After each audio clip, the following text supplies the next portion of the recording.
ማተኮር ያለብን ዩኒቨርሲቲ ላይ አይደለም። ማተኮር ያለብን ኤርሊ ቻይልድ ኤጁኬሽን ላይ ነው። ታዳጊዎች ላይ አበክረን ብንሰራ የዛሬ 20-25 ዓመት ሊወዳደር የሚችል ትውልድ ይፈጠራል።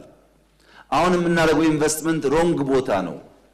እናስተካክል ብለን ባለፉት 5-6 ዓመታት ክቡራትና ክቡራን ከ34,000 በላይ መዋለ ሕፃናት ወይም ኪንደርጋርተን ገንብተናል። 34,000 በቁጥር።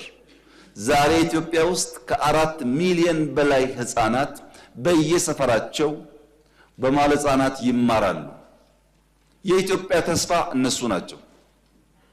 ከጧት ከጅምሩ ከመሰረቱ ያስተማርናቸው ያዘጋጀናቸው ልጆች በነገው ዓለም ውስጥ ሊወዳደሩ የሚችሉ ስለሚሆኑ ከዚሁ ጋር የሚያያዘው የስኪል ዴቨሎፕመንት ነው። ለምሳሌ 5 ሚሊዮን ኮደርስ የሚለው ኢኒሺየቲቭ አሁን 3 ሚሊዮን ገደማ ደርሷል። እንዴት የተከበረ ምክር ቤት የሚያየው 3 ሚሊዮን ኮደርስ ኢትዮጵያ ኢኒሺየቲቭ ጀምራ ማዘጋጀቷ የብዙ የአፍሪካ ሀገር ፖፑሌሽን ማለት ነው።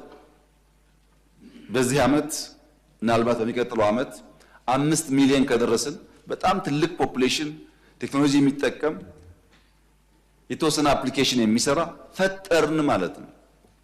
ስኪልና እንደዚህ ያሉ ኢኒሺየቲቮች ትውልድ ላይ በቅጡ ከተሰሩ ነገ ባለው ውድድር ውስጥ ኢትዮጵያ ተገቢ ቦታዋን ትይዛለች ተብሎ ይታሰባል።